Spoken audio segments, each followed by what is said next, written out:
भोंदूबाबा अशोक खरात याच्याशी लागेबांधे असल्यामुळे राज्य महिला आयोगाचं अध्यक्षपद गमवावं लागलेल्या रुपाली चाकणकर यांना लवकरच आणखी एक मोठा झटका बसण्याची शक्यता आहे। अशोक खरातला गुरु करून घेतल्यामुळे रुपाली चाकणकर यांच्यावर विरोधी पक्षाकडून टीकेची प्रचंड झोड उठवण्यात आली। महिलांचं लैंगिक शोषण करणाऱ्या व्यक्तीला गुरु मानणारी महिला आयोगाची अध्यक्ष कशी काय असू शकते असा सवाल उपस्थित करण्यात आला होता। त्यामुळे रुपाली चाकणकर यांना नाईलाजानं राज्य महिला आयोगाच्या अध्यक्षपदावरून पाय उतार व्हावं लागलं होतं। त्यानंतर रुपाली चाकणकर यांच्या पाठी लागलेला ससेमिरा कमी होईल असं वाटत होतं। मात्र आता रुपाली चाकणकर यांची राष्ट्रवादी काँग्रेसच्या महिला प्रदेशाध्यक्ष पदावरूनही उचलबांगडी होण्याची दाट शक्यता वर्तवली जाते। उपमुख्यमंत्री सुनेत्रा पवार यांच्या मुंबईतील देवगिरी बंगल्यावर शनिवारी रात्री राष्ट्रवादी काँग्रेसचे कार्याध्यक्ष प्रफुल्ल पटेल, प्रदेशाध्यक्ष सुनील तटकरे आणि राष्ट्रवादीच्या राष्ट्रीय अध्यक्षा सुनेत्रा पवार यांची महत्त्वाची बैठक पार पडली। या बैठकीत अशोक खरात प्रकरणामुळे राष्ट्रवादी काँग्रेसची होणारी बदनामी कशी रोखता येईल या संदर्भात चर्चा झाल्याचं समजतंय। त्यासाठी रुपाली चाकणकर यांच्याकडून राष्ट्रवादी काँग्रेसचं महिला प्रदेशाध्यक्षपदही काढून घेतलं जाऊ शकतं।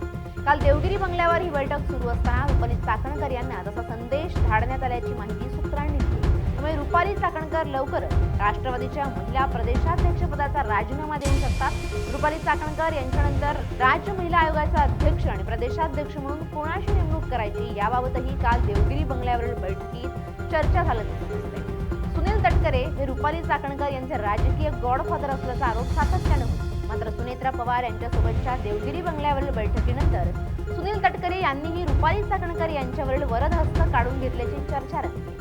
सुनील तटकरे यांना रुपाली चाकणकर यांच्या महिला प्रदेशाध्यक्षपदाच्या राजीनाम्याबाबत पत्रकारांनी विचारलं असता त्यांनी म्हटलं की या विषयावर चर्चा होईल तेव्हा निर्णय घेतला जाईल। पक्षाकडून कोणालाही पाठीशी घातलं जाणार नाही। अशोक खरात याचं दुष्कृत्य जे केलंय आणि SIT कडून त्याची सखोल चौकशी व्हावी हे राष्ट्रवादी काँग्रेसची स्पष्ट भूमिका आहे। रुपाली चाकणकर यांचा महिला आयोगाच्या अध्यक्षपदाचा राजीनामा पक्षाने स्वीकारलाय। उपमुख्यमंत्री सुनेत्रा पवार आता तो राजीनामा मुख्यमंत्र्यांकडे पाठवतील। हा राजीनामा स्वीकारण्यात यावा अशी शिफारस आम्ही मुख्यमंत्र्यांना करू असं सुनील तटकरे